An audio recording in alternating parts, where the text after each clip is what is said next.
नमस्कार मित्रांनो, एमटी टायनिंग चॅनलमध्ये आपलं स्वागत आहे। HSRP नंबर प्लेटसाठी मुदतवाढ मिळालेली आहे। आता ही मुदतवाढ किती दिवसासाठी मिळाली, कोणत्या वाहनधारकांना HSRP नंबर प्लेट काढणं बंधनकारक आहे व HSRP नंबर प्लेट कशी काढायची याची सविस्तर माहिती या व्हिडिओच्या माध्यमातून आपण जाणून घेण्याचा प्रयत्न करणार आहोत। शासनाने निर्गमित केलेल्या नवीन नियमानुसार 1 एप्रिल 2019 पूर्वी जे वाहन नोंदणीकृत आहेत अशा सर्व वाहनधारकांना आता HSRP नंबर प्लेट बसवणे बंधनकारक केले आहे। जर दिलेल्या तारखेपर्यंत आपण HSRP नंबर प्लेट नाही बसवली तर आपल्याला दंडात्मक कारवाई केली जाणार आहे। आता याच्या दंडात्मक कारवाईमध्ये दंडाचं जे शेड्यूल आहे किंवा दंड जे नवीन निर्गमित केले जाणार आहेत त्याची जी शिस्त आहे, कोणत्या कायद्याअंतर्गत कोणत्या नियमांतर्गत तुम्हाला किती दंड आकारला जाऊ शकतो याची देखील लिस्ट आपल्याला स्क्रीनवर दिसत आहे, तुम्ही ती देखील पाहू शकता।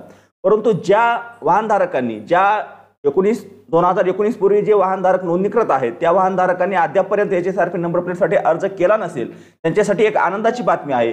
अशा वाहनधारकांना अर्ज करण्यासाठी आता मुदतवाढ मिळालेली आहे। ही मुदतवाढ 30 जून 2025 पर्यंत देण्यात आलेली आहे।